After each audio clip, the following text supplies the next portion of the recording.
Eu me chamo Jonathan, também faço parte do PET Química da UFRN. O nosso projeto tem por título PET nas escolas e como subtítulo Fornecendo subsídios para uma aprendizagem significativa. Projeto esse que é apoiado no eixo temático de ciências exatas. O nosso projeto tem como embasamento a própria filosofia do PET, que dita que todos os petianos devem desenvolver ações de ensino, pesquisa e extensão.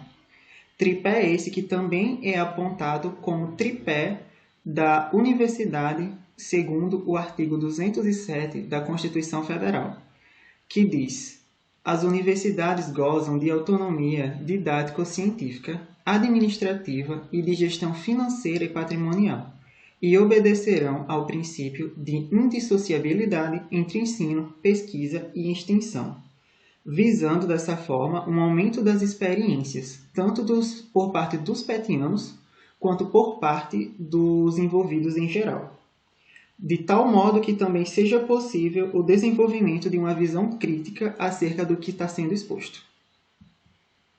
Tendo como base a tríade que já foi dito, de uma forma mais explicativa, temos o ensino, entendido como a ação propriamente dita de instruir, a pesquisa, como conjunto de atividades que tem por finalidade a nova descoberta de conhecimentos nas mais diversas áreas, e, por fim, temos a extensão, que é o elemento que fornece base para o nosso projeto. Ele pode ser definido como uma atividade que promove a interação entre a rede superior de ensino e algum setor da sociedade, por meio da aplicação de conhecimento. Legalmente falando, temos autonomia para desenvolver cursos e oficinas de modo com que esse objetivo da promoção da interação seja alcançado. Tendo em base tudo até agora que já falamos, podemos levantar dois grandes objetivos. O primeiro, levar os conteúdos de química para os alunos do ensino médio de forma dinâmica, temática e diferenciada. E, por consequência, promover aos alunos do ensino médio, nas escolas de rede pública, uma nova forma de estudar, entender e aplicar a química. Novas ideias essas que vão surgindo, fazendo alusão justamente à referida imagem. Para a gente poder construir o nosso projeto, nós temos uma metodologia de alguns passos. O primeiro, a gente tem que escolher uma escola. E essa escola, geralmente, a gente usa ensino público e o ensino médio, porque é onde a matéria de química está mais presente na vida dos alunos. Em seguida, a gente escolhe um tema. Esse tema tem que ser algo recorrente na vida dos alunos para que o conteúdo de química possa ser aplicado, que é chamada química do cotidiano. Logo depois, a gente faz o preparo do material. E esse material tem que dar um enfoque na importância da química naquele contexto que nós estamos explicando. E a gente faz algumas atividades e alguns experimentos para que haja algo concreto para os alunos entenderem a química dentro de um determinado assunto. Juntando esses quatro quesitos, a gente trata agora da nossa discussão. E essa discussão a gente leva de uma forma dinâmica, algo diferenciado para os alunos e temático, para que assim eles possam saber que a química não é só aquilo que eles estão vendo em sala de aula, e sim tem uma aplicação na sociedade, tem uma importância na sociedade. Então, como resultado de discussão, o que é que a gente fez? A gente escolheu uma escola, que é o Centro Estadual de Educação Profissional João Faustino. A gente fez essa atividade no dia 21 de outubro de 2019, com a supervisão de uma professora orientadora, a professora Eliane. E o alvo desse nosso trabalho foi os alunos do primeiro e do terceiro ano do curso de nutrição do ensino médio dessa escola, porque essa escola também apresenta cursos técnicos para os alunos. Então a gente quis levar uma aplicação maior da química no assunto que eles estavam vendo de química naquele momento, não é referente ao curso técnico em si. E qual foi a problemática? Qual foi o tema que a gente trouxe? Bom, a gente usou o acidente que teve de Brumadinho em 2019 e pegou referência também ao acidente de Mariana que aconteceu em 2015 para falar sobre a temática ambiental. Por que a química ela está tão presente nesse enfoque ambiental? Então, o que foi que a gente fez? A gente iniciou a apresentação falando sobre os dois acidentes, a ocorrência dos acidentes, o efeito que esses acidentes provocariam ao meio ambiente e as pessoas que estavam presentes nessas cidades e o que levou a acontecer o rompimento dessas barragens. O que foi que a gente falou? A gente falou justamente sobre os dejetos deixados pelas indústrias dali e a gente explicou que a presença de alguns dejetos provocou o rompimento. Que dejetos são esses? Substâncias nocivas e metais pesados provindos de várias e várias reações vindas das indústrias. Então, o que a gente começou a apresentar também? Depois que a gente levou o que provocou o rompimento, que foram os metais pesados, a gente começou a apresentar alguns metais pesados presentes naqueles dejetos e quais as consequências desses metais na vida do ser humano. Falando sobre problemas e os usos que as pessoas utilizavam. E depois a gente fez experimentos de identificação desses metais, tratando justamente da química analítica por trás, para poder identificar cádmio, chumbo e outros metais pesados. Durante esse procedimento, essa atividade, a gente levou os alunos a lembrarem de alguns assuntos de química que eles estavam vendo. Dentre eles foi construção de reações químicas, que deduzir os produtos de dois reagentes misturando. Depois a gente fez tratamento de balanceamento de equações químicas. Os alunos eles iam no quadro, escreviam as reações, balanceavam as equações. A gente também voltou a analisar alguns termos da estequiometria, índice estequiométrico, coeficiente estequiométrico, rendimento de reação. Tudo isso pegando a temática da química ambiental. E a gente também levou as evidências de reações. Como eu posso saber que aconteceu uma reação química? E tudo isso a gente levou para a parte da química analítica, mostrando para os alunos a importância da química naquilo que eles estão vivendo, em várias ocorrências da sociedade. Também tivemos um momento de descontração, onde realizamos um experimento que resultou em uma pequena explosão. O experimento era basicamente uma reação de óxido-redução, onde um dos produtos era o gás hidrogênio. E valendo-se da propriedade inflamável dele, quando o colocamos em contato com a chama, houve então o processo de combustão. Vale salientar que todo o processo foi feito com o acompanhamento da professora que estava nos orientando naquele momento e que também foi utilizado todos os equipamentos de proteção individuais que eram necessários para o momento. No todo, obtivemos uma boa participação dos alunos, tendo em vista que a atividade foi algo extremamente lúdico e que não era tão comumente visto em laboratórios ou durante as aulas de química que os mesmos tinham. Com a efetivação do nosso projeto, a gente tem algumas considerações a fazer em relação aos resultados que a gente obteve. Foi o quê? Primeiro, nós conseguimos fazer a apresentação muito com êxito. Nós conseguimos um feedback muito bom em relação aos professores, a professora orientadora, a direção da escola, aos alunos também, e com o próprio desenvolvimento de atividade. Nós conseguimos ter um feedback muito bom, tanto que um dos alunos veio até a gente para dar esse feedback. Em seguida, nós tivemos um embasamento crítico, conseguimos levar esse olhar crítico para os alunos e dar esse enfoque teórico e objetivo para eles. E por último, nós conseguimos ver também o crescimento do grupo PET, não em questão de quantidade de pessoas, mas sim no desenvolvimento profissional, porque essas atividades nos fazem crescer profissionalmente também. Além de ajudar os alunos, ajudam nós, os petianos. Como primeira imagem, trouxemos a foto do auditório da escola, onde foi realizada a primeira parte da palestra. Podemos observar que o auditório possui uma estrutura muito boa que conseguiu comportar tanto nós petianos como os alunos da escola de forma muito confortável. Como segunda imagem, temos uma foto com o grupo todo, incluindo os petianos presentes naquele dia, nesse momento, e os alunos do curso de nutrição do CEP, como a escola é comumente conhecida, e podemos observar alguns equipamentos que utilizamos durante a apresentação. Aqui são as nossas referências, o que a gente utilizou para poder ter o embasamento teórico do nosso trabalho. E por fim, aqui estão os nossos contatos, o nosso Instagram, o nosso Facebook, o nosso e-mail e o nosso YouTube. Estamos sempre adeptos à comunicação. Muito obrigado a todos. Um forte abraço.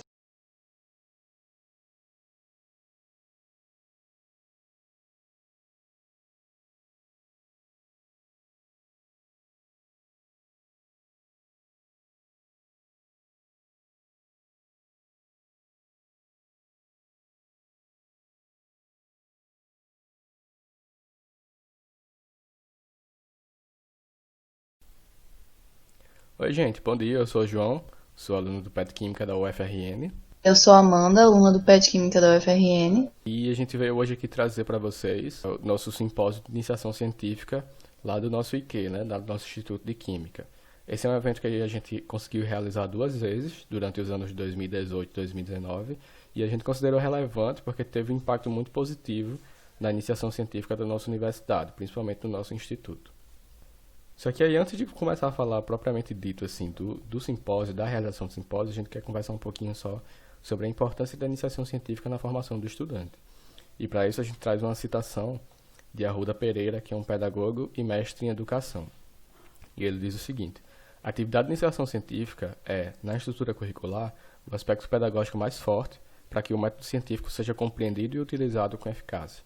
E é uma frase que a gente concorda muito do Arruda Pereira, porque a gente acredita que, por o método científico ser o aspecto pedagógico mais forte, o motivo disso é que ele abrange os três tipos de conhecimento, né? Os três tipos de conteúdo, tanto os conceituais, quanto procedimentais, quanto atitudinais. Como assim? Por exemplo, a assimilação de conteúdo teórico, né? A iniciação científica é um projeto, é um estado assim, acadêmico que ele exige uma assimilação teórica do conteúdo. Então, ele exige que você trabalhe, por exemplo, os seus conhecimentos conceituais, né? Os seus conteúdos conceituais. Existe também um senso metodológico muito bom, porque no fazer da ciência você precisa seguir um método e você precisa validar esse método, né? Então, os conhecimentos, os conteúdos procedimentais também estão bem avivados na iniciação científica. Também é possível despertar um bom senso crítico da iniciação científica, porque conforme você vai fazendo o seu projeto, depois da etapa de coleta de dados, depois dos dados que você coleta a partir da sua pesquisa, você vai pensar criticamente a partir desses dados para poder transformar dados em informações relevantes para o meio acadêmico. A iniciação científica também é uma interessante ponte entre a graduação e a pós-graduação e até mesmo com o mercado de trabalho. E para justificar isso, a gente traz outra citação de Arruda Pereira, que ele fala o seguinte: iniciação científica é uma forma especial de despertar a vocação científica dos alunos de graduação e de estimular uma maior articulação entre a graduação e a pós-graduação. E a gente concorda com isso porque a gente sabe que, por exemplo, a maioria dos projetos de pós-graduação, principalmente do mestrado, são frutos de uma boa graduação, de uma boa iniciação científica da graduação, né?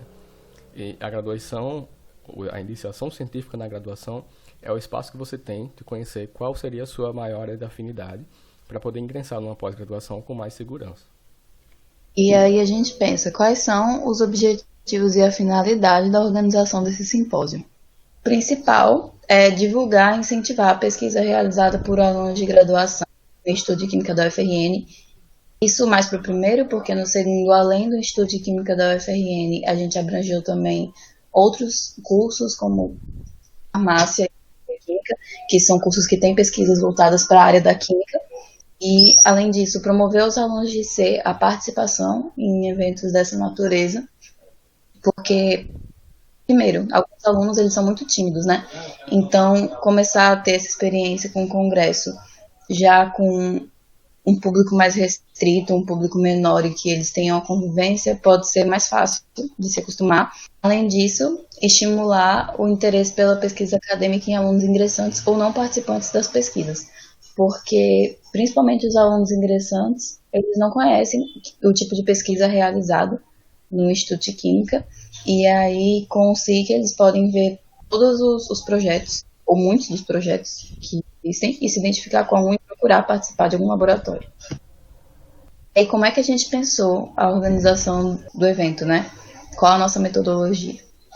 Primeiro, a gente divide o grupo PED em comissões, e aí a gente teve diferenças do ano de 2018 para o ano de 2019. No ano de 2018, a gente teve a organização geral, a comissão de inscrição, de trabalhos, design e a financeira. E na edição de 2019, a gente fez algumas mudanças para otimizar essas comissões, né? Então, a organização geral se manteve, só que a gente juntou as comissões de trabalhos e inscrição, porque o trabalho da comissão de inscrição é maior no início, mas depois alivia. E a comissão de trabalhos é uma comissão que demanda muito trabalho o evento inteiro. Então, o que a gente fez, né? Juntou as duas comissões para ajudar, para otimizar. Design continuou e a comissão financeira a gente mudou para patrocínio e compras, né? ficavam responsáveis tanto por buscar o patrocínio quanto por realizar todas as contas que a gente precisasse.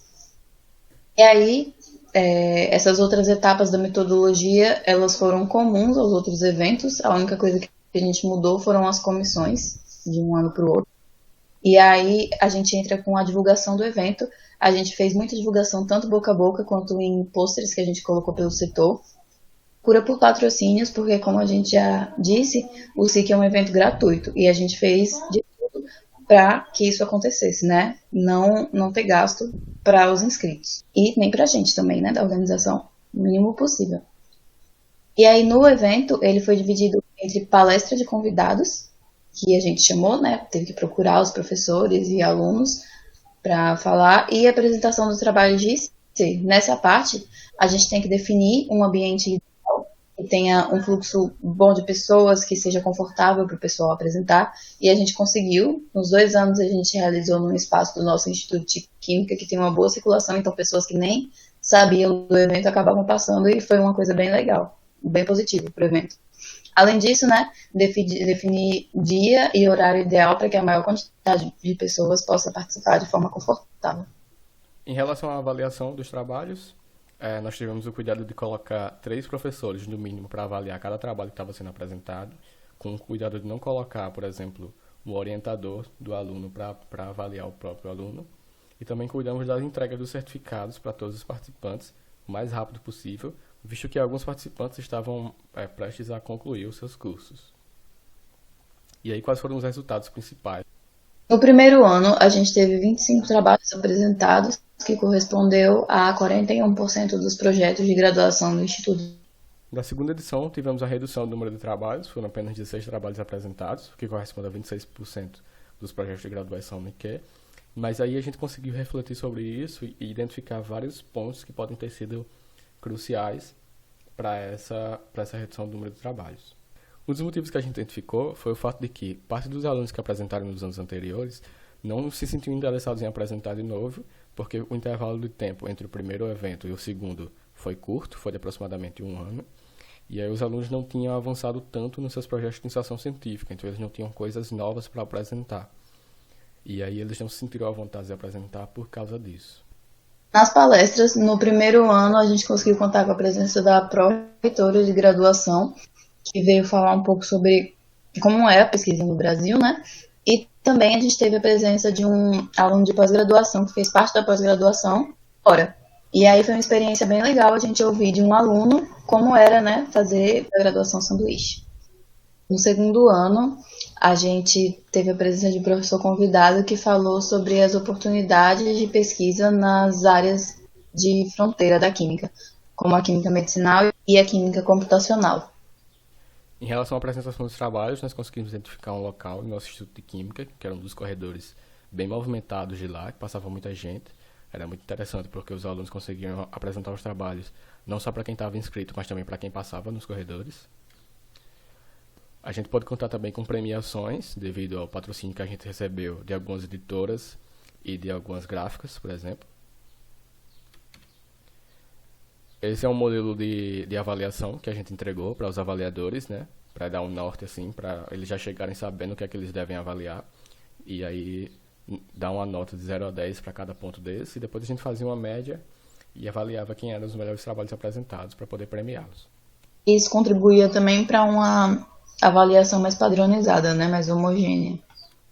Quanto aos patrocínios, aí são alguns dos que a gente conseguiu, né?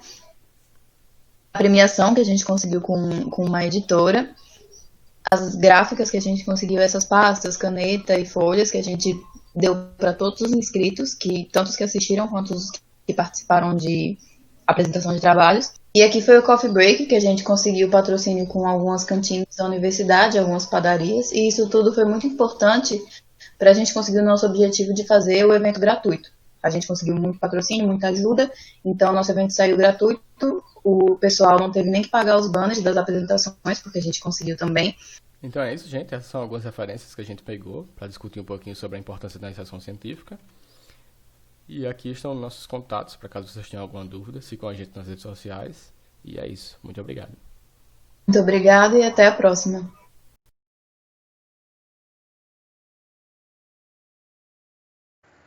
Bom dia, pessoal, tudo bem?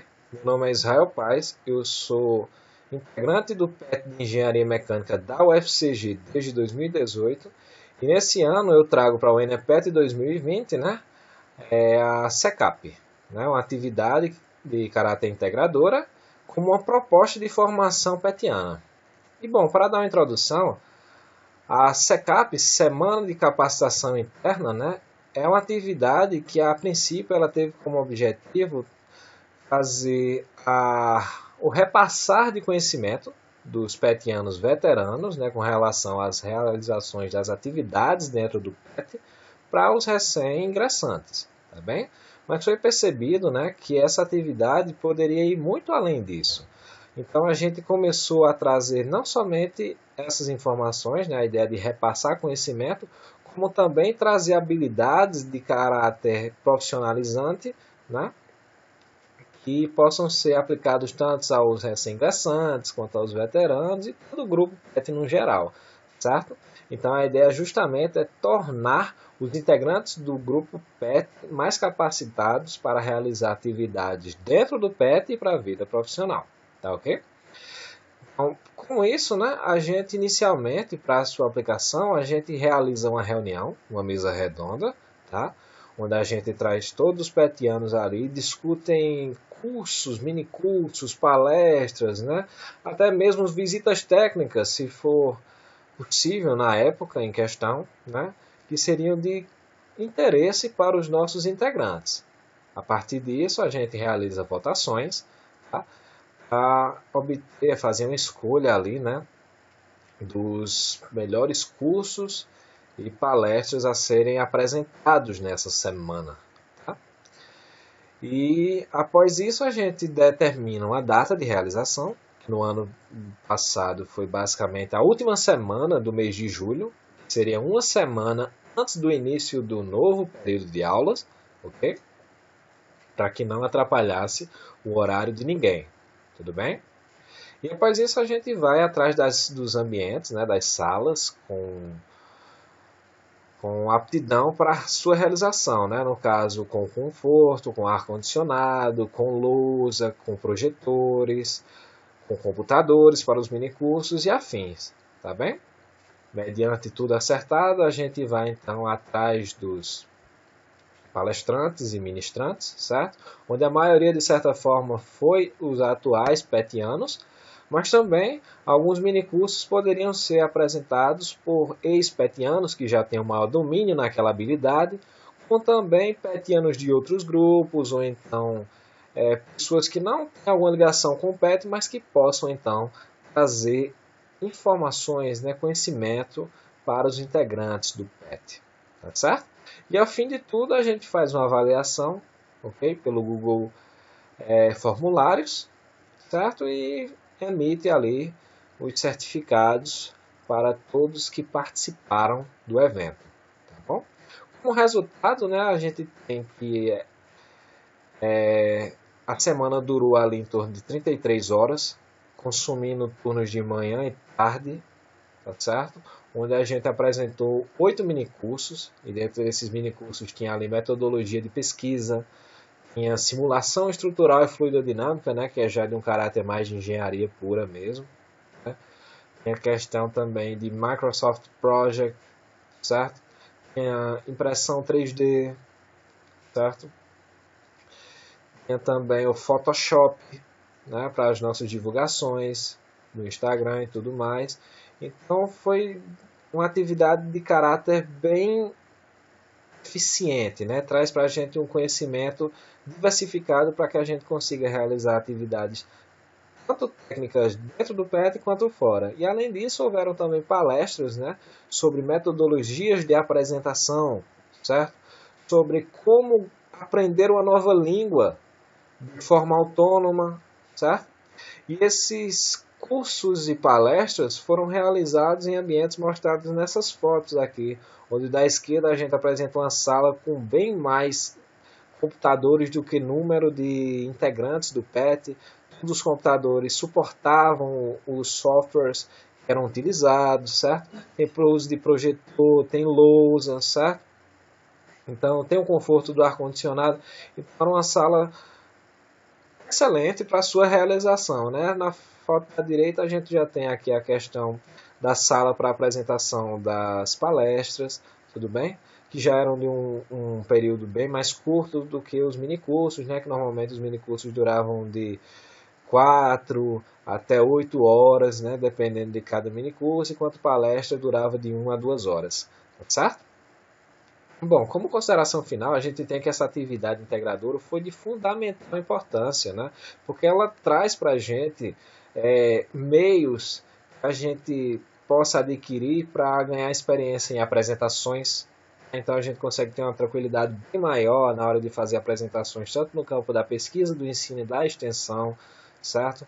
Repassar os nossos conhecimentos técnicos também, como esses da simulação, para os discentes de engenharia mecânica ou engenharias gerais aí, e afins, ou até mesmo em outras disciplinas que convém também para alunos de outras áreas, certo? Como metodologias de apresentação e afins. Então é uma forma que a gente encontrou de capacitarmos, primeiro, né? Nos tornarmos excelentes naquilo, para que depois então repassemos, né, o nosso conhecimento adiante para os demais alunos da universidade, certo? Exercendo então a atividade de um bom petiano, ok? Por fim, vamos apenas agradecer ao UFCG por toda a estrutura fornecida, né, todos os ambientes, as salas e afins.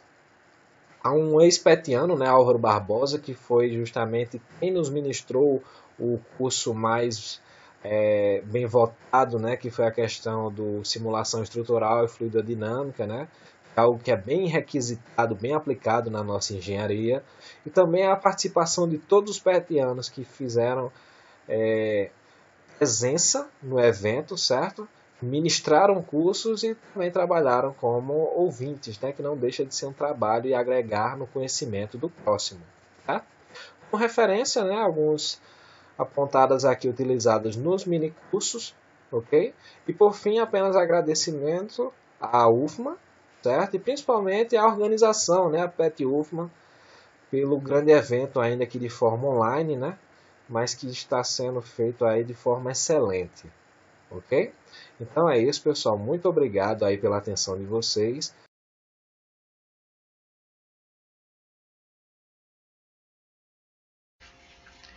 Oi, meu nome é Cleilson Tavares, eu sou graduando de Engenharia Mecânica pela Universidade Federal de Campina Grande e participo do grupo PET de Engenharia Mecânica. Hoje eu vou estar apresentando o artigo Exposição e Divulgação do curso de Engenharia Mecânica na Praça das Profissões da UFCG.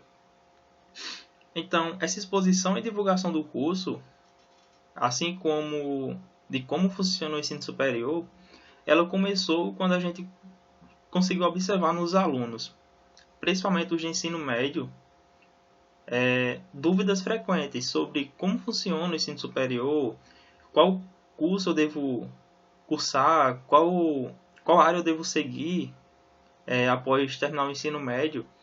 E a gente conseguiu ver que essas dúvidas elas eram também da gente, porque nós também tivemos elas antes de ingressar na universidade.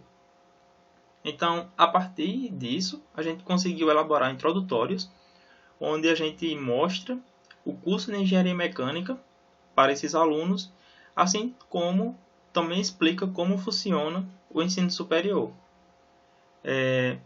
Dito isso, a gente utiliza a Praça das Profissões, que é um local onde vários grupos PETs conseguem apresentar os seus cursos para essas turmas de ensino médio.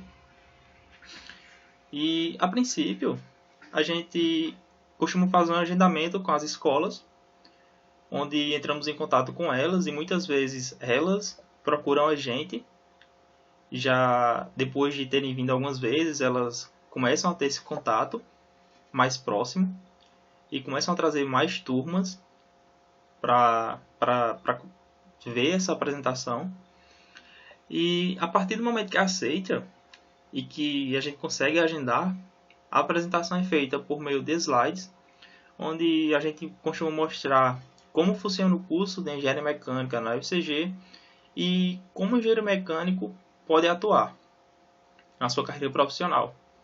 Então, nesse momento, a gente consegue ver que muitos alunos veem um engenheiro mecânico como o cara que mexe com carro, o cara que trabalha na oficina.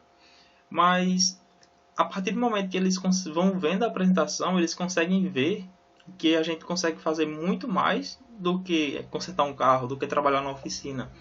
Então, conseguem ver que é bem amplo a área em que o engenheiro mecânico pode atuar. Então, a partir disso, com essas apresentações, a gente consegue divulgar o curso e, com métodos de suporte para a nossa apresentação, a gente costuma trazer algumas estruturas mecânicas que são produzidas no curso de Engenharia Mecânica da UFCG, assim como os protótipos de projetos estudantis que são projetados pela universidade, como o Paraibaja, o Fórmula SAI e o Aerodesign. Então, com isso, eles conseguem ver mais próximo ali o que o engenheiro mecânico faz, o que a engenharia mecânica trabalha. E logo após que acaba a apresentação, a gente costuma fazer um tour com eles pela universidade, mostrando os pontos principais da universidade, como biblioteca, central de aulas, a praça de alimentação.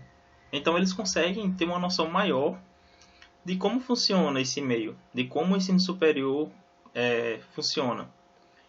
E com essa atividade, a gente conseguiu obter ótimos resultados no ano passado, no ano 2019, onde mais de 138 alunos de terceiro ano do ensino médio foram contemplados com essa apresentação. Então, a gente conseguiu ver que realmente foi gratificante esse trabalho. E os resultados também foram bem melhores do que o esperado. Porque no fim da apresentação era possível ver o entusiasmo e o interesse daqueles alunos pelo curso ou pelo ensino superior em si. A gente via que eles saíam sem aquelas dúvidas da qual eles tinham iniciado a apresentação. E essa atividade de extensão ela é fundamental para o grupo PET, porque a partir dela a gente consegue ter um contato social com esses alunos, com essas pessoas, e consegue também fazer com que esses alunos sintam um desejo de ver o ensino superior como uma porta de entrada para a sua vida profissional ou para a sua vida futura. Então, essa atividade foi cumprida com êxito. Infelizmente, teve alguns problemas no caminho, que também eram esperados, daquelas escolas que tinham algum déficit no setor de agendamento dessas apresentações, e já outras, onde a gente conseguia agendar essa apresentação, essa vinda à universidade, no momento em que elas estavam vindo, tinha algum problema com o setor de transporte, ou com o transporte em si, e acabava que elas não conseguiam chegar à universidade e participar dessas apresentações. Mas, mesmo com esses problemas, a gente conseguiu cumprir com êxito essa atividade da qual foi proposta no ano de 2019. Eu gostaria também de agradecer, em nome do Grupo PET, ao UFCG e a todas as escolas colaboradoras que participaram dessa atividade durante todo o ano de 2019. Então é isso, obrigado e até mais. Tchau, tchau.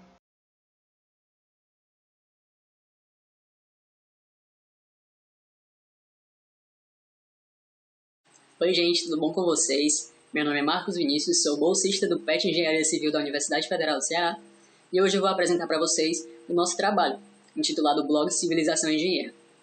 Bom, a gente sabe que com o desenvolvimento tecnológico, cada vez mais a internet foi se desenvolvendo de forma que a troca de informações ficasse praticamente instantânea. A gente vê esses avanços cada vez mais acelerados. E com isso, várias coisas foram criadas com o objetivo de troca de informações. E uma dessas coisas foi o blog. O primeiro blog ele foi criado lá em 1994 por um professor que ele queria disseminar suas vivências com seus alunos ou quem tivesse interesse nesses assuntos. Ele fez isso E isso virou uma febre no mundo todo, né? As pessoas viram que aquilo era um ambiente legal e aderiram àquilo para também compartilhar suas vivências pessoais. Mas aí, com o passar do tempo, várias pessoas foram vendo que isso não necessariamente precisava ser de vivências pessoais. Também poderia ser de vivências profissionais, né? Então foram surgindo também vários blogs profissionais de forma a disseminar conteúdos científicos para as pessoas, né? E isso fez com que os blogs se consolidassem cada vez mais e a gente pode ver blogs sendo criados até hoje, né? 2020. E com isso, lá em 2011, foi criada a atividade Blog Civilização Engenheira, que é uma atividade do nosso PET, né, que entrou aí para o nosso currículo de atividades lá no dia 27 de abril de 2011. E é uma atividade que visa disseminar os conteúdos, né, relacionados à engenharia civil e a áreas relacionadas à engenharia civil, né, e tem como objetivo principal impactar positivamente a sociedade com a disseminação de conteúdos voltados para as áreas citadas. Ok?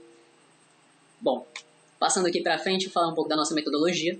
A metodologia do blog Civilização Engenheira é iniciada, né, pela escolha de coordenadores, né? Esses coordenadores são escolhidos durante a reunião de planejamento semestral do nosso PET, né, onde eles são definidos, e esses próprios coordenadores definem as suas metas, né? Eles estabelecem as suas metas de forma que no final do semestre eles consigam ver se alcançaram todos os objetivos, ok? Eles não ficam responsáveis apenas pelo estabelecimento de metas.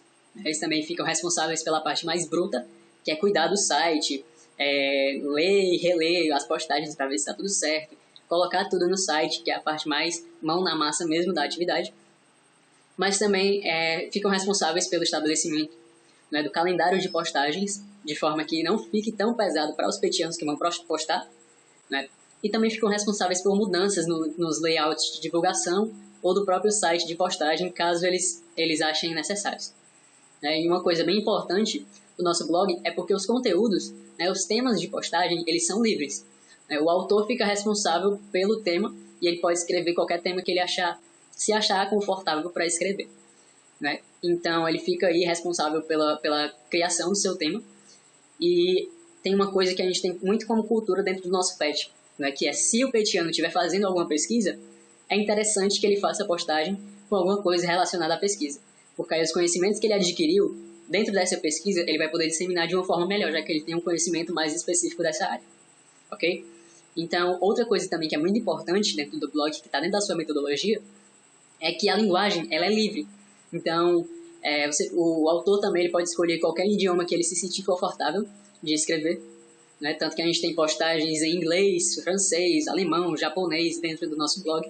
E é uma coisa que ajuda bastante a disseminar, né, o blog aí por todos os lugares. Dando continuidade, vou falar um pouco aqui dos nossos resultados e discussão, né? Fazendo uma análise das postagens um pouco antigas, né, lá de quando surgiu o blog, dá pra ver que elas são meio superficiais e não são muito embasadas, né? Eles ficam muito ali nos conteúdos muito superficiais e não passam uma mensagem necessária para os leitores. E com o passar do tempo, essas postagens foram melhorando, foram se desenvolvendo mais, né, até chegar nos tempos atuais, que a gente saiu das postagens mais informativas, de antigamente, postagens mais superficiais, e saímos para postagens mais conteudistas, né, mais específicas dentro da área, né, o que ajuda bastante na disseminação do conteúdo das postagens. Outra coisa também, que eu acabei de falar, né, que não tinha muito embasamento antes, é a questão do referenciamento bibliográfico, né, que antes não tinha uma cultura tão grande no referenciamento, né, as pessoas não focavam tanto nesse referenciamento e as postagens ficavam meio soltas, né, vocês não sabiam, as pessoas que liam não sabiam de onde era aquilo que estavam lendo. Então, isso também se desenvolveu. Hoje tem um referenciamento muito melhor em todas as postagens, tem lá toda a bibliografia em normas da ABNT para que o leitor ache tudo aquilo que ele leu, entendeu? Então, outra coisa também, que é relacionada ao primeiro ponto, é a melhora da ortografia e o desenvolvimento da escrita simplística e democraticamente acessível. E o que é isso? Várias postagens relacionadas a essas áreas são conteúdos bastante científicos, né, que precisam de uma pesquisa e precisam de um estudo anterior para as pessoas entenderem. Então, é trabalhada uma forma de que essas postagens fiquem mais acessíveis para pessoas que não têm esse conhecimento científico. Pessoas que apenas se interessem nessa área conseguem entender da mesma forma que pessoas que têm uma experiência maior na área também conseguem entender essas postagens. Então, elas conseguem se disseminar muito mais e ir ao encontro de diversas pessoas que pode reforçar o interesse deles nessas áreas, né? Então, é uma coisa muito importante aí do nosso blog também. Agora, indo para a parte de dados, já, né? Desde a criação, que eu falei que o blog foi criado no dia 27 de abril de 2011, né? Foram feitas 940 postagens desde a criação do blog. Né? E essas postagens tiveram cerca de 1.974.300 visualizações. Né? Outro dado também é que a gente teve 1.246.464 visitantes desde a criação do blog também. Né? São 3 dados aí bem importantes e que mostram a relevância do nosso blog. Agora, esses 2 últimos pontos, não menos importantes, né? São também dados que mostram a consolidação e o sucesso dessa atividade. Né? Então, mais de 170 países foram alcançados, com destaque para Brasil, Estados Unidos e Portugal, com cerca de 1,5 milhão, 140 mil e 37 mil visualizações. Então, isso mostra como que o blog Civilização Engenheira conseguiu se disseminar no mundo inteiro. Né? E esse último ponto, muito importante, mede de 500 visitas por dia, né? Que é um outro dado aí que mostra os resultados surpreendentes dessa atividade. Né? Pronto, continuando aqui, a gente pode ver, analisando esses dados, que o blog Civilização Engenheira é uma atividade que alcançou todos os sucessos estabelecidos nos seus objetivos, né? Que é o objetivo principal de impactar positivamente a sociedade, né? Levando conteúdos relacionados à engenharia civil e a áreas relacionadas à engenharia civil. Então a gente vê que com esses dados é possível analisar que essa atividade realmente foi um sucesso e que está cumprindo com os seus objetivos iniciais. Né? Também pensando um pouco nesses dados, é possível ver que essa diversidade de línguas das postagens ajudam bastante na disseminação, né, dos artigos do blog para o mundo inteiro, já que vocês viram aí no dado que mais de 170 países foram alcançados. Então, escrever em línguas estrangeiras é bastante importante, porque vai alcançar cada vez mais pessoas. Isso é uma coisa que a gente conseguiu fazer de uma forma muito boa. Outra coisa que ajudou também na disseminação, como eu falei antes, né, foi o uso da linguagem mais simples, né, de forma que o acesso à informação ficasse mais democrático. Então, pessoas que não têm um conhecimento mais profundo, né, que a gente sabe que pessoas que têm um conhecimento científico hoje no nosso país, infelizmente, é a minoria da população, né, então, fazer essa linguagem mais simples de forma a alcançar mais pessoas que têm um interesse na área faz com que essas pessoas consigam ficarem instigadas a pesquisar mais e até para fazer graduações, fazer a sua universidade voltada para essa área. Né? Então, é uma coisa muito importante aí que ajuda também a sociedade. E por último, né, olhando não mais para fora do PET, mas olhando para dentro, uma coisa que é muito importante também é o desenvolvimento pessoal dos petianos.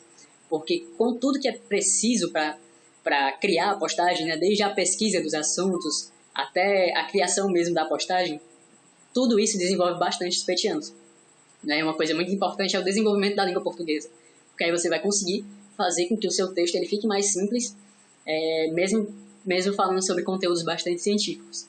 Né? Então, isso é muito importante para os engenheiros civis, porque os engenheiros civis eles precisam se relacionar com as pessoas, precisam conversar com as pessoas. Então, para eles se comunicarem bem, eles precisam falar de forma mais simples, né? De forma que todo mundo consiga entender. Então, isso é muito importante para o desenvolvimento dos petianos nessa atividade. Né? Com tudo que foi dito aqui, a gente pode ver realmente que a atividade cumpre com todos os seus objetivos iniciais e que ela certamente é um sucesso.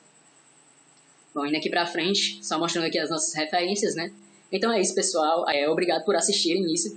Né? E a gente espera também que essa atividade tenha mostrado para vocês o quanto que o PET consegue impactar a sociedade.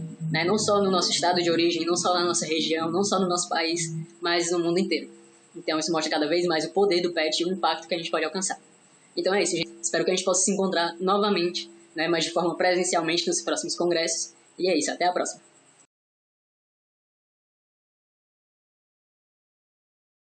Olá, meu nome é Anderson Leite e eu faço parte do grupo PET Computação da UFPB.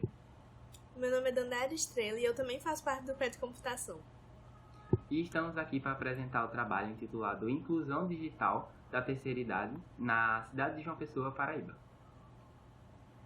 Na contextualização, levando em consideração o avanço da tecnologia, né, devido à era da informação a qual estamos, e por conta também após a Revolução Industrial, o modo com que compartilhamos arquivos, compartilhando mensagens e o modo de trabalho e de lazer, tudo isso foi modificado devido ao grande advento dessas novas tecnologias.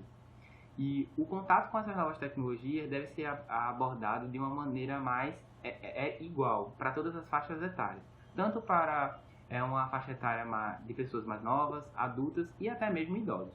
Levando em consideração para a faixa da terceira idade, é muito importante com que eles tenham esse contato, porque isso afeta determinados campos da sua vida. Esses campos são a questão da independência, a prevenção, a autoestima e o mercado de trabalho. A independência pelo fato deles não terem que ficar dependendo de terceiros. A prevenção pelo fato dos ataques cibernéticos atualmente serem direcionados a um público mais idoso devido à falta de informação. A autoestima que está ligada intrinsecamente com a independência. E o mercado de trabalho devido à alta expectativa de vida. E quanto maior essa expectativa de vida, então eles estarão imersos no mercado de trabalho.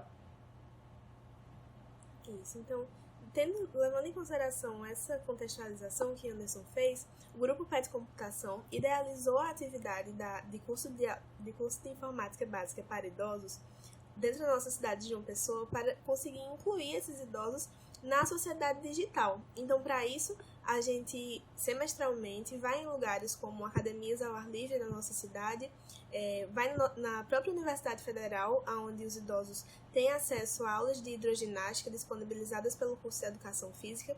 E indo nesses lugares, o Grupo PET conversou com esses idosos, apresentou a ideia e sempre chama eles semestralmente para fazer parte da nossa atividade. Então, nessa apresentação, a gente vai falar sobre a última turma realizada pela atividade, que foi no ano de 2019, porque por conta da pandemia do coronavírus, esse ano a gente não pôde realizar essa atividade. A metodologia.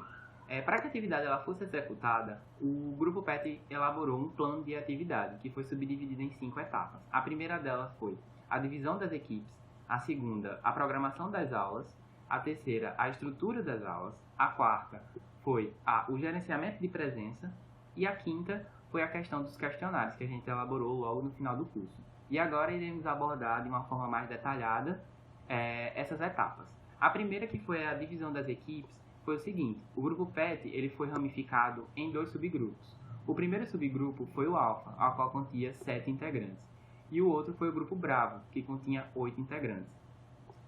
Esses subgrupos eles alternavam de forma semanalmente para poder ampliar a carga de conhecimento dos alunos que vão ter contato com diferente didática semanalmente, fazendo com que haja uma dinâmica de conhecimento por conta dessa troca de monitores e professores.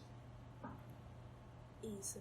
Então, falando agora da programação em si das aulas, o nosso curso foi dividido em 9 aulas, desde noções básicas de informática, onde a gente explica o que é hardware, o que é software para eles, fala sobre mouse, teclado, dispositivos periféricos. A gente apresenta o sistema operacional Windows, que foi escolhido para o nosso curso, fala um pouco da ferramenta Word em 2 aulas. Depois disso, na 5ª aula, a gente fala sobre o que Anderson já falou no início da apresentação, sobre a importância da prevenção, do conhecimento para que esses idosos não caiam em golpes, em fraudes, não façam download de vírus, por exemplo. E depois disso, na 6ª aula, a gente cria com eles um e-mail que vai ser utilizado na 7ª, na 8ª e na 9ª aula. Todas as nossas aulas têm uma parte teórica, mas tem bastante prática também, e essas últimas aulas são muito importantes para a gente porque permitem que eles aumentem o nível de independência com o smartphone que muitas vezes eles mesmos possuem. Principalmente a 7ª, 8ª e a 9ª, a gente consegue apresentar o conteúdo de forma que fale sobre o computador em si, o desktop, e também celulares que muitos deles já têm, mas ainda não conseguem utilizar completamente, por falta de informação. Na questão das estruturas das aulas foi o seguinte: elas foram realizadas em salas de aula do Centro da UFB Virtual, que foi concedida pelo vice-diretor de centro do Centro de Informática, Lucídio, e ela constituía 9 aulas, uma vez por semana, normalmente era nas sextas, eram 3 horas de duração, no caso de 2 às 5, e era um professor e os mentores. Um professor de cada equipe, né? Sempre semanalmente a gente fazia essa troca para que houvesse uma rotatividade dentro do grupo. E tem a questão também do monitor para cada 2 alunos, porque a gente fez com que ficasse um monitor para cada 2 alunos para ter uma maior conexão com o aluno, certo? E poder atender ele melhor devido às suas necessidades. Falando agora sobre como a gente faz o gerenciamento da presença dos alunos nas aulas, a gente realiza uma chamada oral ao final de cada aula e com isso preenchemos uma planilha com os seguintes marcadores: de presente, falta justificada ou falta sem justificativa. Os responsáveis gerais pela atividade ficam com uma lista de contato dos alunos, então ao final das aulas, normalmente, se o aluno não justificasse antes, porque muitas vezes os alunos, quando faltavam às aulas, ligavam previamente falando o motivo da falta e aí a gente já sabia, coloca o amarelinho na planilha. E se o aluno não ligasse, como os responsáveis têm essa lista de contato, ao final das aulas a gente liga para perguntar o que aconteceu. A última etapa do nosso plano de atividade foi a questão do questionário de avaliação. Ele foi elaborado no formato de um formulário que tem o objetivo de obter o feedback, né, desses nossos alunos com relação à aula, os monitores, com relação também ao quanto de aprendizado que eles tinham no início, no fim, e dos professores também. Aí esse formulário ele consistia na quantidade de 12 perguntas que eram sempre relacionadas ao período da execução da atividade.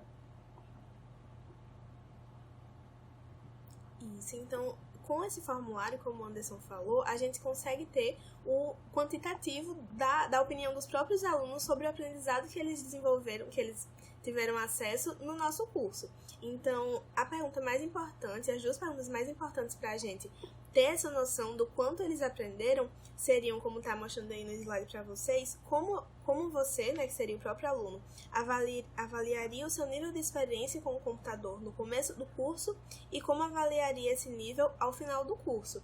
Então, com as 13 respostas dos alunos que finalizaram o curso completo, a gente pode perceber que antes de o curso, eles se avaliavam, 10 dos 13 se avaliavam com nível intermediário para baixo. E ao final do curso, 9 alunos com um nível ótimo e 4 alunos com um nível quase ótimo. Então, eles próprios puderam perceber a melhora com a experiência do computador ao final das aulas, né? Depois que as aulas terminaram. Além disso, dos 18 alunos que iniciaram o curso, esses 13 que responderam o formulário, finalizaram ele completamente, então totalizando 72% de permanência, que é um número bastante assim, bom para a gente, né? A gente consegue perceber que muitos deles puderam continuar. Além disso, 77% dos 18 alunos fizeram mais de 50% do curso, mas alguns não participaram do formulário final. E vale salientar que o valor dessa atividade ela vai muito além de um resultado quantitativo, né, de todos os dados que a gente conseguiu levantar com base do feedback dos nossos alunos. Porque a questão do contato e do compartilhamento de experiência, do compartilhamento de história e de tudo que eles ensinavam para a gente em nossos encontros semanalmente, assim, não tem dinheiro que pague. Foi uma experiência incrível, eu acho, para todos os membros do nosso grupo. E nós temos um apego muito grande por essa atividade. Exatamente. Essa é uma das atividades que mais traz assim, conhecimento externo para o nosso grupo. É uma das nossas atividades preferidas, na realidade, porque ele faz com que a gente consiga devolver à sociedade o que a Universidade Federal nos permite aprender. Então, é uma atividade que a gente vê realmente assim, nos dias das aulas, de forma direta, o quanto a gente que está se formando, né, no curso de Ciência da Computação consegue entregar para a sociedade. Muitas vezes a gente imagina que todo mundo tem o conhecimento que a gente tem, mas isso não é verdade. A gente percebe que algumas pessoas nunca tocaram no computador, nunca ligaram o computador, não sabem algumas coisas básicas do celular, então isso é muito, muito gratificante. E é isso. E, por fim, gostaríamos de agradecer a presença de vocês para quem assistiu o nosso vídeo. E é isso. Obrigado. Até a próxima.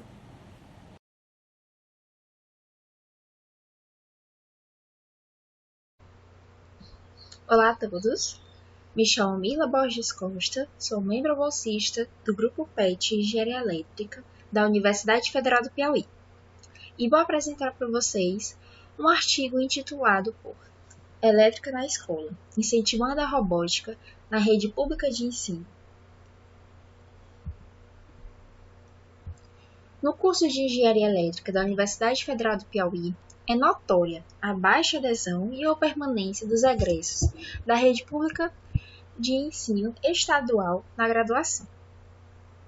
Esse fato é consequência da estrutura educacional que não oferece incentivos aos alunos, seja por razão da falta de estrutura física para abordar temas como robótica, seja a escassez de conhecimento dos professores dessas escolas, como promover atividades práticas relacionadas. Assim, o PET, com a responsabilidade de melhorar a qualidade da graduação, deve zelar pela diversidade de pessoas na universidade, além de facilitar e incentivar o ingresso daqueles que são mais alheios e que possuem mais dificuldades sociais. Então, como objetivo geral, definimos promover a disseminação do conhecimento e temas relacionados à engenharia elétrica para os alunos. E os objetivos específicos são apresentar e incentivar a escolha de engenharia elétrica como curso superior pelos alunos das escolas públicas, propiciar um ambiente prático e estimulante aos estudantes, estimular a aprendizagem e o desenvolvimento de projetos e disseminar os conhecimentos e projetos realizados pelos alunos, beneficiados aos demais alunos da escola. Para cumprir com esses objetivos, estabelecemos metas, como disseminação dos principais conhecimentos relacionados ao curso de engenharia elétrica, oferta do curso de eletrônica e programação, promoção de um curso de robótica através da plataforma Arduino, incluindo o uso de kits de Arduino, participação dos alunos selecionados na Olimpíada Brasileira de Robótica, a OBR, de 2019 a 2020, e execução de uma amostra de projetos na escola selecionada.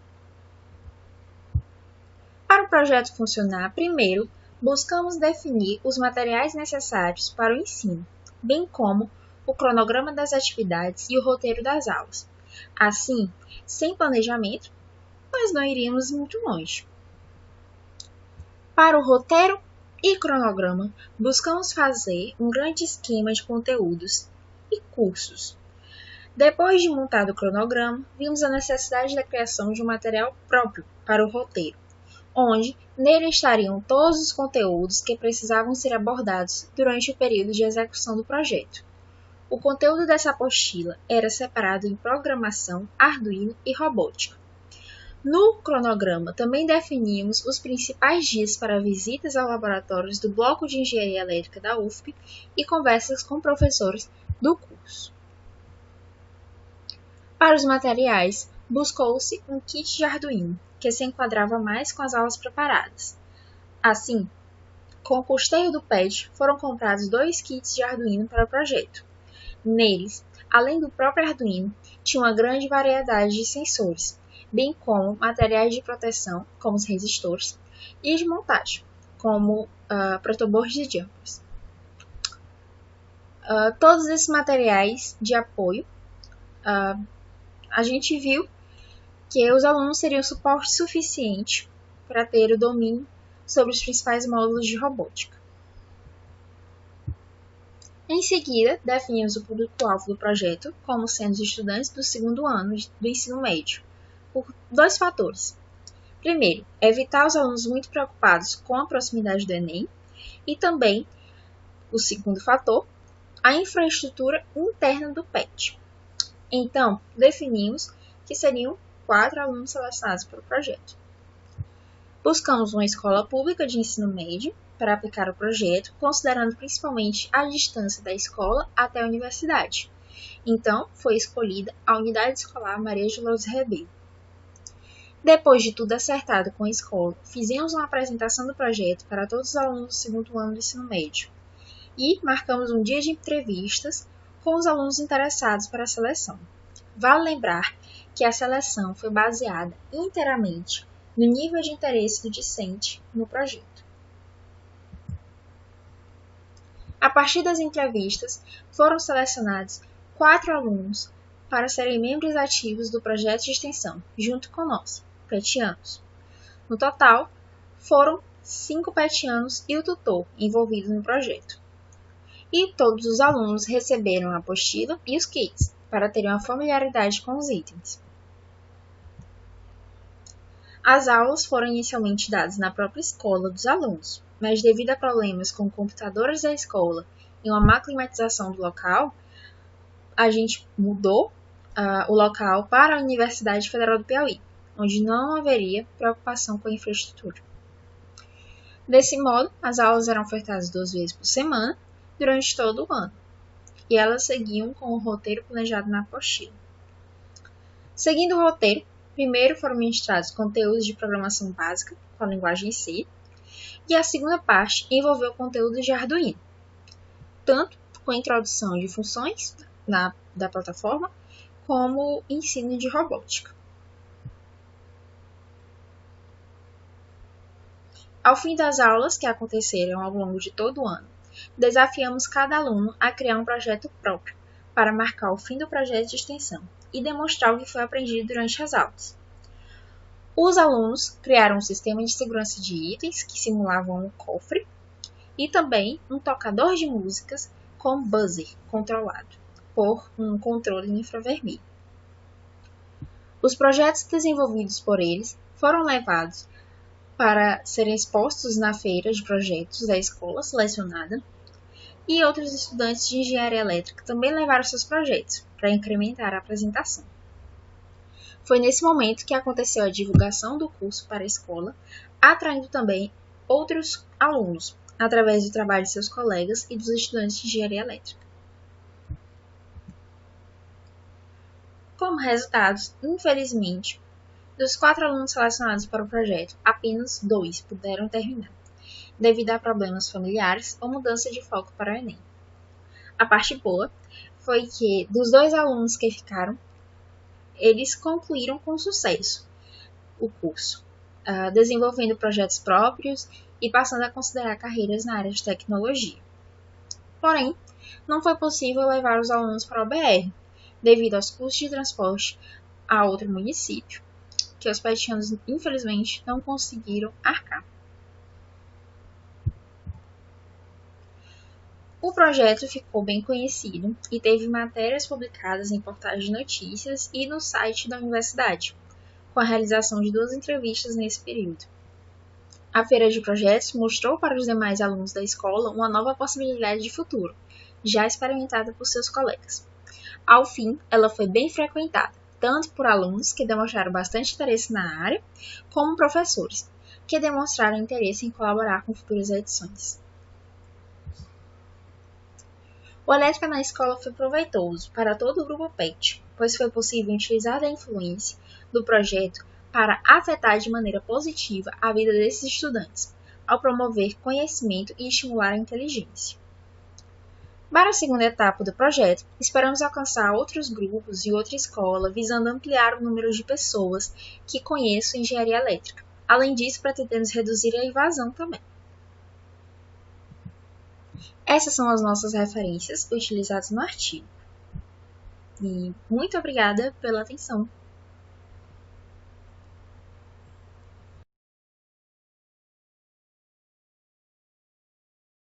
Olá a todos, eu sou Jadiel Costa Santos Júnior, eu sou aluno membro do grupo PET Computação da Universidade Federal do Maranhão e hoje irei apresentar para vocês o trabalho intitulado por Organização de um Evento de Computação na Visão de petianos, um relato de experiência. Contextualização do nosso trabalho. Bom, o Programa de Educação Tutorial de Computação da UFMA, assim como os demais grupos PET do Brasil, ele foi criado para aprimorar os cursos de graduação, fazendo com que os estudantes sejam inseridos em projetos e que esses projetos desenvolvam a integração da tríade, ensino, pesquisa e extensão. Com isso em mente, o PETComp da UFMA ele busca sempre promover ações coletivas que possam desenvolver a capacidade de trabalho em grupo dos petianos, além de também promover novas práticas e novas experiências pedagógicas no âmbito do curso. Uma dessas atividades é a organização de eventos, e aqui nós vamos destacar a organização do evento Encontro Acadêmico de Computação e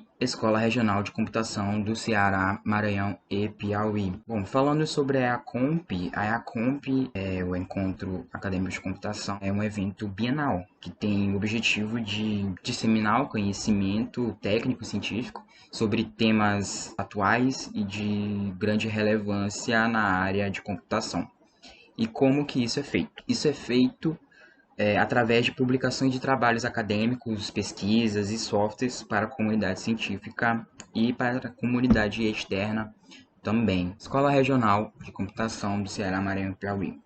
O objetivo dessa escola é buscar incentivar a produção de material técnico e didático, assim como material científico também, além de promover a sua publicação e disseminação, e tudo isso em um fórum que integra coordenadores de curso, pesquisadores, alunos de graduação, alunos de pós-graduação, além de representantes de setores governamentais, representantes de setores de indústrias, representantes de setores de serviços do Maranhão, do Ceará e do Piauí. A metodologia do trabalho, como foi desenvolvido, como foi planejado esse evento. A Comp e a SMAP, eles aconteceram juntos, isso foi inédito, e esse evento ele foi planejado através de reuniões com um grupo, nas quais foram definidas as tarefas que cada petiano iria executar.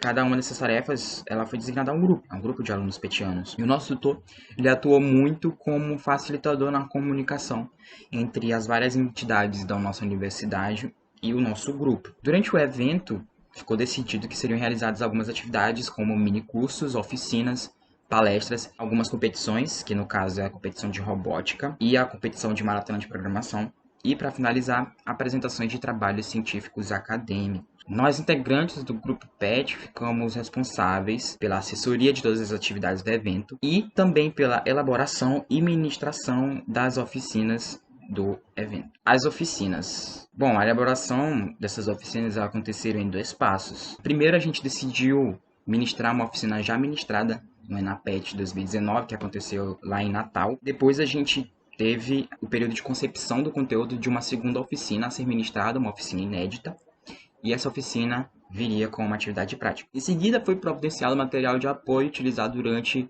as atividades práticas dessa oficina. Então, no final de tudo, a gente tinha 2 oficinas a apresentar. A oficina de Design Informacional e a oficina de Design Thinking. Bom, outras coisas que a gente teve que fazer como parte do nosso papel de assessoria foi o credenciamento. O credenciamento ele foi uma das atividades feitas exclusivamente por petianos do grupo PET Computação da UFMA. E ela aconteceu durante todos os dias do evento. Então, como funcionou? Os participantes previamente inscritos pelo site, eles podiam realizar o seu credenciamento e confirmar sua inscrição nas atividades que eles queriam participar, sejam elas minicursos, oficinas, competições. Além do credenciamento, houveram as intervenções, que são atividades lúdicas que a gente fez durante o evento. E 2 dessas atividades, elas eram feitas logo no credenciamento, né? Elas são a Torre de Hanoi e a Travessia. Essas atividades elas ficaram expostas para que qualquer um que tivesse interesse pudesse tentar resolver os desafios que utilizavam fundamentos da lógica. Esse aqui é a Torre de Hanoi, é um desafio que é um puzzle, um quebra-cabeça, e ele tem uma base com 3 pinos e 7 discos, empilhados inicialmente por tamanho decrescente. Então, o diâmetro do que estava embaixo é maior e os de cima são menores, né? O objetivo do jogo é transferir todos esses discos de um pino para o outro, utilizando o pino do meio como auxiliar. Então, se ele estava no pino da esquerda, ele tinha que ir para o pino da direita, e o pino do meio ele era o auxiliar. E só era permitido mover um disco de cada vez, sendo que o maior disco nunca poderia ficar em cima de um disco menor. É um desafio que é lógica pura. O outro desafio é a travessia, e ela era composta por um cenário que tinha um rio com 2 personagens e um objeto. Os 2 personagens eram uma raposa e uma galinha, e o objeto era o milho. O objetivo desse game, desse puzzle, era fazer com que esse personagem atravessassem um rio em um barco, porém tinham que seguir algumas regras, e a regra era: o barco só poderia atravessar com um personagem cada vez, e a raposa nunca poderia ficar só com a galinha, e a galinha nunca poderia ficar sozinha com o milho. Houve também a competição de robótica. Essa competição de robótica ela contou com o apoio dos professores da Universidade Federal do Maranhão, que ministraram o conteúdo necessário e administraram a competição. E nós, membros do PET, ficamos atuando como assessores dessa atividade. Ela ocorreu durante os 3 dias do evento, foi dividida em 3 partes por dia. O primeiro dia aconteceu uma aula sobre conceitos básicos de Arduino em Python, aconteceu a formação dos grupos e programação de código, e para finalizar teve a competição das equipes, né, onde eles apresentavam seus códigos e o código rodava no robozinho Arduino, e aí houve a premiação, a colocação final dos competidores. Resultados de discussão. Aproximadamente 160 participantes nós tivemos, né, nesses 3 dias de duração do evento. Entre eles estavam presentes pessoas de diferentes estados, diferentes universidades, níveis de graduação diferentes, e eles estavam bem distribuídos em todas as atividades. Como foi feita a nossa divulgação? A divulgação do evento ela foi feita no site, nas redes sociais administradas por nós petianos, exclusivamente para o evento. E ela foi bem eficiente e funcionou também como um FAQ, né, um meio de tirar dúvidas dos participantes a respeito da organização. A maratona de programação e a competição de robótica se apresentaram como atividades mais custosas, porque elas demandaram uma assistência muito grande por nós, né? Já os minicursos aconteceram de forma mais tranquila, visto que nós estávamos alocados de forma que pudesse evitar alguns imprevistos ou que, caso acontecesse, nós pudéssemos saná-los de forma precisa. A apresentação das oficinas, foram ministradas por nós petianos, ela possibilitou passar para os inscritos nessas oficinas, aqueles que assistiram, um conhecimento prático, né, sobre design thinking de forma dinâmica e também introduzir eles a áreas de desenvolvimento web, né, que isso ficou mais por causa da oficina de design informacional. E segundo Matoso, uma das formas de desenvolver habilidades intrínsecas à docência e ao mesmo tempo aprofundar o conhecimento em uma determinada área de uma ciência é através da prática de mentoria, de monitoria. Então a oportunidade de ministrar 2 oficinas no evento foi de grande importância para nós também, né, nós petianos. E algumas das lições aprendidas que nós tivemos com este evento, né, elas foram explanadas e discutidas em uma reunião no PetComp após o evento. E a gente discutiu algumas melhorias que poderiam ser aplicadas em próximos eventos. Alguns dos problemas foram a lotações dos minicursos e oficinas. Nós tivemos um problema aí de lotação, muitas pessoas e o espaço não comportava. A ausência de sinalização dos locais onde aconteceriam as atividades, né? A presença de panfletos, eles poderiam solucionar esse tipo de problema, né? Panfleto que poderia indicar onde seria, qual sala seria ministrada tal minicurso e em qual horário. Isso poderia diminuir um pouco a necessidade dos participantes de se apresentarem constantemente no credenciamento para obter esse tipo de informação sobre a programação. Isso atrapalhou um pouco a atividade de credenciamento. Outro problema foi que o local de credenciamento ele não foi tão estratégico, né? A gente não conseguiu fazer uma alocação com uma certa antecedência. Então é importante que a gente consiga fazer isso nos próximos eventos para que seja otimizada a eficiência do credenciamento do evento. Considerações finais. Bom, de forma geral, o evento possibilitou que os alunos organizadores pudessem levar ao público internos e externos da Universidade Federal do Maranhão discussões e experiências do curso de computação. Então, dessa forma, nós conseguimos alcançar os objetivos da escola regional, conseguimos alcançar os objetivos do encontro acadêmico de computação e, além do mais, nós conseguimos expandir o alcance do grupo PET Computação e criar parcerias que permitiram que o grupo desenvolvesse atividades eficazes e de maior abrangência, né, durante os meses seguintes. Bom, essas são as nossas referências. É isso, muito obrigado pela atenção.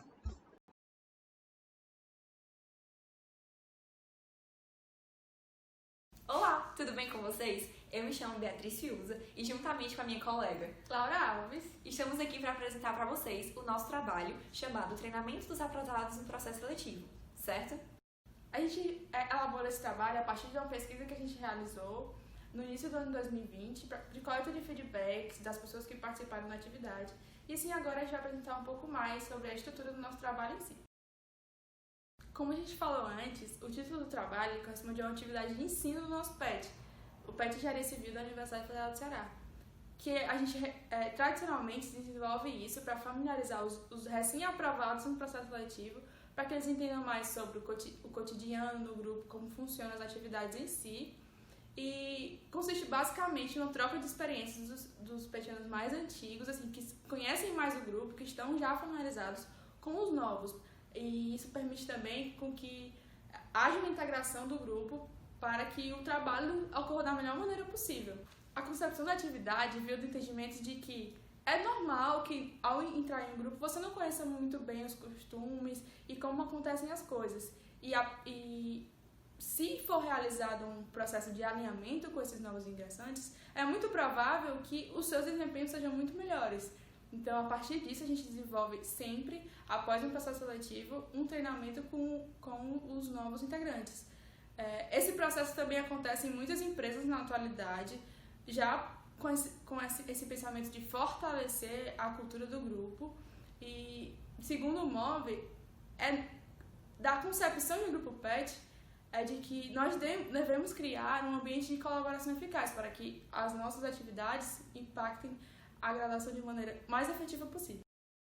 Agora eu vou falar um pouquinho mais sobre a metodologia, certo, dessa atividade e o que acontece. Durante uma reunião ordinária, os veteranos eles se juntam para conversar e decidir quais deles vão ser os responsáveis por ministrar essa atividade, certo? Normalmente são aqueles que já estão há mais tempo no programa e que já estão prestes a sair. Depois que eles fazem isso, que eles decidem quais deles vão ministrar a atividade, eles se reúnem com os recém-ingressos para definirem datas e períodos que sejam mais interessantes para todos os envolvidos. Essa atividade normalmente só toma um período, cerca de aproximadamente 3 a 4 horas, e após isso, eles definem os tópicos que serão abordados durante esse momento, certo? E dentre esses tópicos tem alguns muito importantes que a gente precisa citar aqui, que são, no caso, missão, visão e valores do nosso programa. E a nossa missão, visão e valores são esses apresentados na tela. É muito importante que sempre que possível a gente possa rediscuti-los, para que isso seja bem fixado na nossa cabeça e a gente consiga desenvolver ainda mais o nosso programa baseado nesses valores, e nessa missão e nessa visão. Continuando, outros tópicos extremamente importantes são um pouco do histórico do programa, quando foi criado, tutores antigos, entre várias outras coisas relacionadas a isso, para ir familiarizando eles com todo o processo de surgimento do programa. Além disso, é também muito comum a gente sanar dúvidas a respeito de como funcionam as bolsas, como faz para sacar, até que momento eles começam a receber e tudo mais. São dúvidas muito comuns, não só para os recém-ingressos no programa, mas para os recém-ingressos em toda a universidade. Além disso, a gente também costuma comentar bastante sobre os eventos que o PET participa, como é o exemplo do ENCEPET, que é o Encontro Cearense, o ENEPET, que é o Encontro Nordeste, e o ENAPET, que é o Encontro Nacional, certo? E a gente traz esses congressos como uma forma de apresentar para eles e tentar mostrar que o PET não é só aquilo, não é só um grupo. Ele faz parte de algo muito maior e que a gente trabalha para mudar e transformar toda a realidade de um país. Continuando, algo também muito importante que a gente tem que sempre apresentar durante o treinamento dos recém-ingressos é a questão do planejamento e replanejamento dentro do programa, que são momentos que a gente tira para organizar, fazer o remanejamento de pessoas, de atividades, indicadores e metas, dentre várias outras coisas que são de extrema importância para a continuação das nossas atividades, certo? Além disso, tem um momento em que a gente apresenta para eles qual é a diferença entre as atividades PET Civil e as atividades administrativas. As atividades PET Civil levam em consideração os nossos 3 pilares principais: ensino, pesquisa e extensão. E as nossas atividades administrativas são aquelas que fazem o nosso programa rodar e que estão ligadas mais a essa questão organizacional e de rotina do programa, certo? Além disso, a gente ainda costuma comentar sobre algumas coisinhas que são também muito relevantes, como o nosso relacionamento com o tutor, como é a dinâmica das reuniões ordinárias e como nós, como petianos, devemos nos portar perante toda a universidade e a sociedade. Para avaliar melhor a qualidade da atividade, nós realizamos uma pesquisa que consistiu na coleta de depoimentos de 8 dos 9 ingressantes no programa no início do ano de 2020. Então, a gente também fez uma pergunta nesse formulário sobre o nível de relevância que a pessoa achava sobre o treinamento. E os resultados que nós obtivemos foram que 7 deram relevância máxima à atividade, nota 10, e somente um deu a nota 9. Então, a gente entende daí a relevância para quem participa, o quanto isso pode agregar e melhorar a vivência do programa para quem participa. Então, a maioria desse sentimento, a gente pode perceber esse sentimento a partir do depoimento de uma participante desse processo, que a Alana Prado, como vocês podem ver na tela. Foi bom escutar depoimentos de petianos mais antigos do grupo e perceber como é importante encarar o programa e deixar ser moldado pelos desafios que ele vai te oferecer. Então, a partir do comentário dela, a gente vê que ela conseguiu entender a grandiosidade que é o programa, tudo que ele pode oferecer e tudo mais. Vocês também podem ver aí na tela o gráfico que a gente obteve com as respostas do formulário, vendo ali que a maioria das respostas correspondem aos níveis mais altos de relevância. Também foi realizada uma coleta de depoimentos dos petianos que foram responsáveis por ministrar o momento. E a gente teve 2 depoimentos muito relevantes que a gente vai mostrar agora na tela para vocês. O primeiro é da Ivana Feitosa. Ela disse: "Eu acho que é uma sensação de repassar o que você sabe, tutorar, como é o nome do programa. Você está saindo do PET e tem a sensação de deixar ali tudo de melhor que você aprendeu para alguém." Larissa Menezes também disse: "Ser petiano não significa somente seguir as regras que estão descritas no manual. Vai além de simplesmente cumprir 20 horas semanais de trabalho. É viver intensamente uma experiência incrível." Então, a gente consegue ver o quanto essa experiência de ensinar, de tutorar, é inerente aos integrantes do programa. E você realizar esse processo também quando você está saindo do programa é uma atividade muito engrandecedora. Agora nós podemos ver algumas fotos representativas do nosso treinamento. A primeira é de 2019.2, antes de toda a pandemia do coronavírus, que aconteceu presencialmente dentro da nossa sala do PET. E a segunda, que aconteceu durante o semestre de 2020.1, que teve que ser online devido a todas as circunstâncias, né, do contexto do momento devido à pandemia. Agora, falando um pouquinho sobre o que representa esse treinamento. Como vocês puderam ver, diante de toda a nossa apresentação até aqui, o treinamento para aqueles que ministram é o momento de finalmente devolver tudo aquilo que eles aprenderam e passar aquilo para os novatos, né? É uma forma de deixar o seu legado e distribuir experiências, contar das dificuldades que eles passaram, coisas que vão facilitar todo esse período de adaptação dos recém-ingressos. E para aqueles que estão entrando agora, é a forma de aumentar a sua motivação inicial, onde eles vão de fato se apaixonar perdidamente pelo programa que eles estão fazendo parte, eles vão aprender com os veteranos e estar mais familiarizados com tudo que está acontecendo, facilitando assim o desenvolvimento das atividades. Agora a gente vai apresentar para vocês algumas das referências que foram utilizadas para esse trabalho. E algumas dessas referências são Dutra, que fala sobre gestão de pessoas, e o Manual de Orientações Básicas do PET, o MOB. Então nós queremos dizer muito obrigada por vocês terem tirado esse tempo para assistir o nosso vídeo e esperamos vocês nas apresentações presenciais dos próximos eventos. Muito obrigada!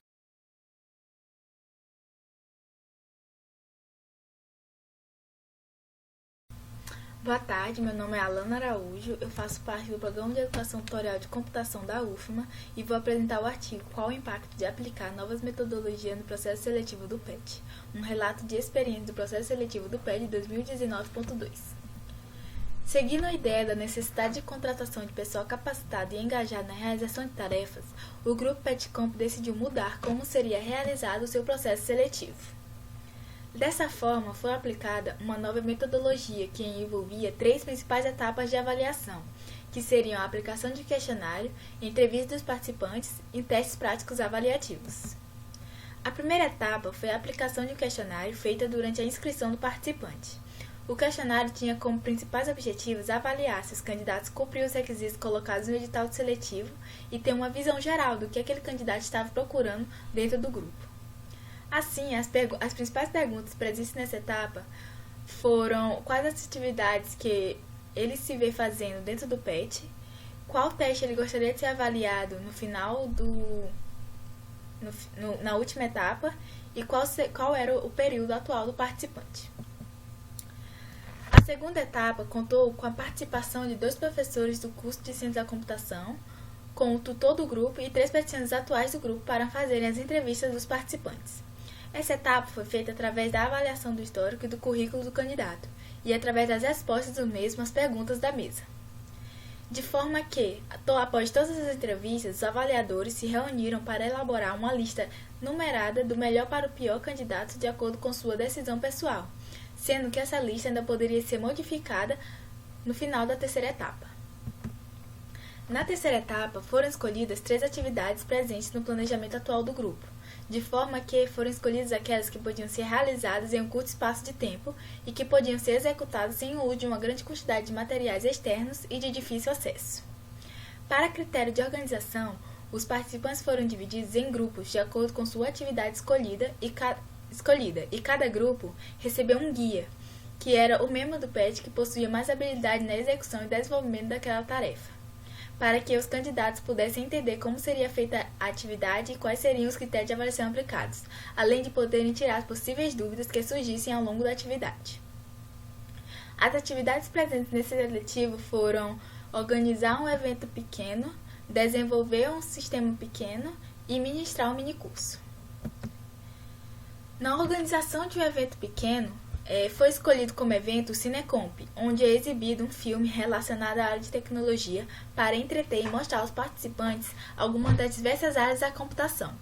Para a organização do evento, era necessário lidar com a escolha do filme e do horário, como era necessário também lidar com a organização de uma possível estruturação de um espaço para a venda de lanches, a reserva de um espaço para exibição, a divulgação do evento e a organização de uma mesa redonda para a discussão ao final da exibição do filme. Na atividade de desenvolvimento de uma página web, antes de realmente realizar o desenvolvimento, os participantes dessa atividade passaram por um minicurso de 2 dias, feito pelo guia da atividade, em que eles aprenderam as funcionalidades básicas de desenvolvimento web, como HTML e CSS. Após o curso, os participantes tiveram um dia para desenvolver um modelo de página funcional, seguindo os requisitos apresentados pelo guia. Para a avaliação dessa atividade, não foi utilizado a funcionalidades da página em si, mas sim o engajamento e a evolução vistas durante o desenvolvimento da página e do curso. A atividade de ministrar o minicurso foi dividida em 4 partes: pesquisa, preparação do material, divulgação e reserva do local e a execução.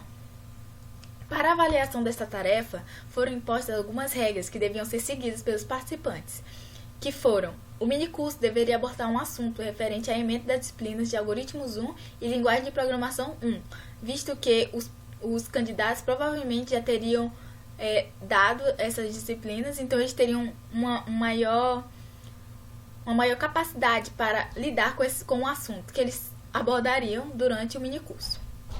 O minicurso também deveria ter, no mínimo, 2 horas de duração, e eles seriam avaliados principalmente pela criatividade, domínio do conteúdo, interação dos participantes e como eles buscaram ensinar o assunto escolhido.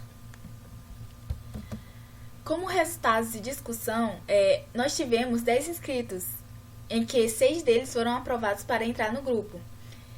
E, através disso, é possível notar que essa metodologia se mostrou bastante efetiva, visto que, na organização do minicurso, a organização do minicurso levou os candidatos uma das práticas mais fundamentais do grupo, que é o ensino e a extensão. Então, já mostrou para eles como é estar dentro do grupo, entendeu? E o desenvolvimento ajudou a avaliar o comprometimento dos candidatos e seu desempenho na realização de projetos em equipe e proporcionou o aprendizado básico de ferramentas importantes para a área de computação de uma forma geral, não somente para aquele seletivo, mas eles poderiam utilizar aquele conhecimento em outras áreas de computação também. Além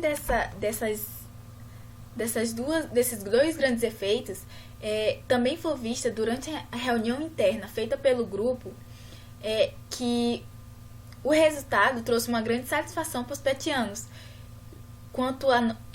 visto que a nova forma de avaliação dos candidatos se mostrou bastante efetiva.